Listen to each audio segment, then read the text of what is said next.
summer, glitzy ads, full page, cover newspaper ads, and people get happy about that property, go and buy it, but their experience in terms of sales from developer to developer differs a lot, doesn't it? I think one of the big changes now that's happening is that after sales service or after purchase service has now come into the market for the first time, and I think customers would be well advised to make sure that they work only with those developers who have a proper customer service department and have proper after sales service. And this can help customers in two ways. First of all, they must make sure that the developer is as keen on looking after their interest after they have made the booking than he is before. Because there used to be a scenario where all these promises were made, and once the booking was done, all of a sudden the whole experience would go downhill.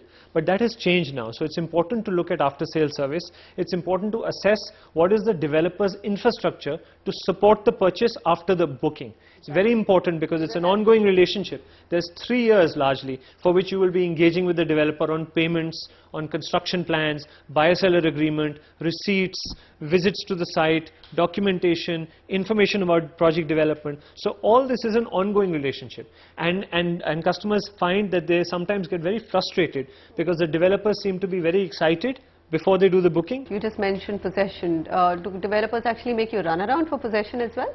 So very often what happens is that possession gets delayed and projects are completed not at the same time. So certain blocks of flats go to final completion, certain other blocks are still having the final coat of paint, yet the developers have sent out possession letters. So it becomes a problem for customers because they say that our flat is not ready, but the developer starts demanding the final payment to actually hand over the flats to them. So all these areas are an element of after booking or after sales service right at the time of possession. So one must make sure that the developer is aware of his responsibilities, get the assurances that he will complete the flat completely before asking them to take possession. How do you actually assess that all of this will not happen? Again, is it just instinct when you go to the booking office, when you talk to their advisors, you get the sense whether you're talking to professional people at the developer's end or not? Do they have a call center which is taking your calls, or they may even dedicate actually a couple of after sales service executives to you, right? And all of these things must be now done by professional developers. A lot of the things that developers are today doing is, earlier it was the site team or the construction team that would do the handover.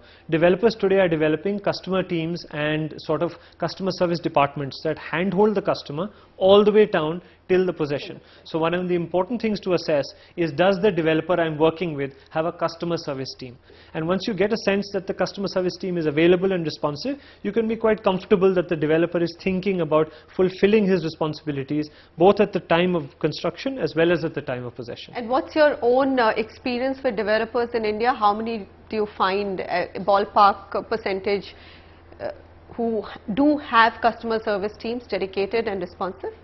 So a lot of the market forces are today forcing almost all developers to get customer service teams. The new age developers, many of the newer professional ones, some of those that have international funds investing in them and are more progressive and more customer oriented, they have proper full-fledged customer service and after sales teams. Some of the older developers, entrenched developers who had a mindset from the past, they are today realizing that they have no choice.